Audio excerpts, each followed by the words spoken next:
Hello class সিক্সের ছোট্ট বন্ধুরা, আশা করি তোমরা সবাই ভালো আছো। আজকে তোমাদের সামনে আলোচনা করব হিস্ট্রি অ্যান্ড সোশ্যাল সায়েন্স বইয়ের 45 নাম্বার পেজের সলভিং নিয়ে, প্রবলেম সলভিং নিয়ে।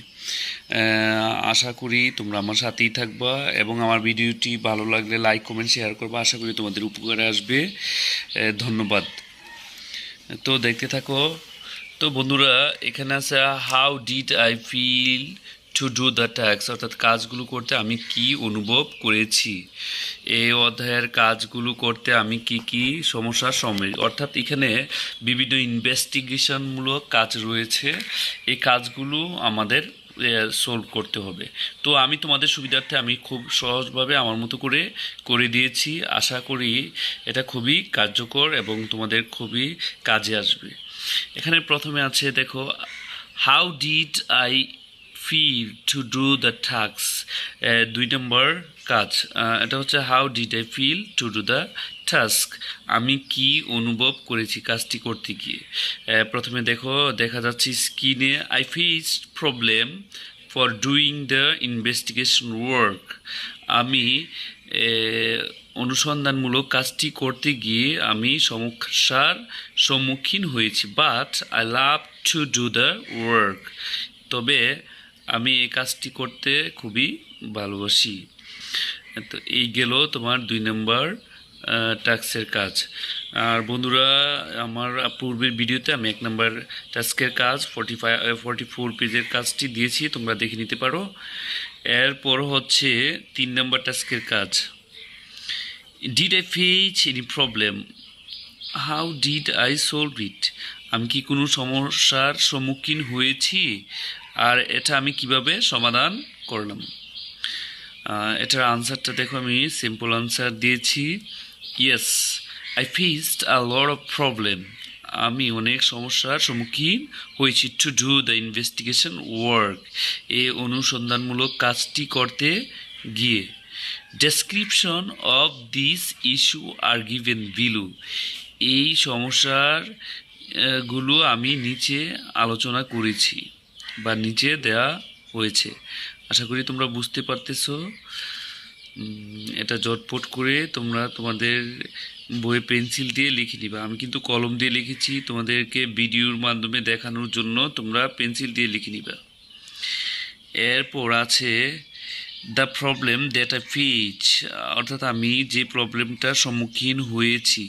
হি did not agree to answer me, অর্থাৎ ব্যক্তিটি আমাকে এই যে তোমরা আশা করি দেখতে পাচ্ছ, হি did not agree to answer me, অর্থাৎ সে রাজি হয় না আমাকে উত্তর দিতে। এরপর হচ্ছে he did not describe properly, সে সঠিকভাবে বর্ণনা করতে পারেনি। এটা হচ্ছে প্রপারলি, PROPERLY, এখানে জায়গা সংকুলনের কারণে আমি ঠিক করে হয়তো লেখাগুলো অস্পষ্ট হয়ে গেছে, এর জন্য আমি সরি। তোমরা ঠিক করে লিখে নিবা, এর জন্য আমি বারবার করে প্রনাউন্সিয়েশন করেছি।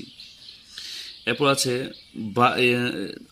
দ্য ওয়ে আই সলভড বা ট্রাই টু সলভ, আমি কিভাবে এটা সমাধান করলাম।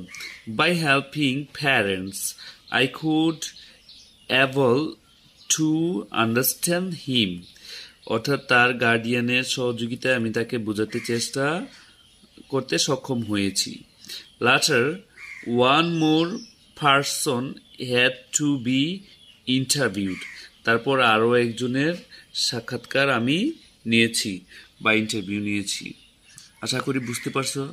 এরপর এখানে আছে listen for the future, in future I must to know the person, ভবিষ্যতে যদি এরকম কাজ করতে যায় আমি অবশ্যই কি মানুষটিকে চিনে নিব। I must be aware of selecting the person, এবং যে লোকটিকে আমি সিলেক্ট করব আমি অবশ্যই কি তার সম্বন্ধে সতর্ক হয়ে নিব যে সে সঠিকভাবে আমাকে তথ্য দিচ্ছে কিনা, যেহেতু এটা ইনভেস্টিগেশনমূলক ওয়ার্ক। তো ছোট বন্ধুরা, আশা করি বুঝতে পারছো। এরপরে আসছি, এরপরে কি কাজ। এরপরেও হচ্ছে 4 নম্বরে 1 হচ্ছে have I got any new experience to do the work, অর্থাৎ এই থেকে আমি কি কি অর্জন করতে পেরেছি এই টাস্ক থেকে, এটা এখানে দেওয়া আছে।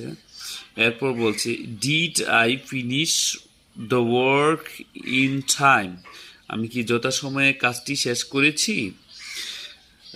3 নাম্বার হচ্ছে was I able to collect all data, আমি কি সকল ডেটা সংগ্রহ করতে সক্ষম হয়েছি। বন্ধুরা, আশা করি তোমরা সহজেই বুঝতে পেরেছো। আমার ভিডিওটি ভালো লাগলে লাইক করবা, কমেন্টস করবা। থ্যাংক ইউ, সবাই ভালো থেকো। That's all.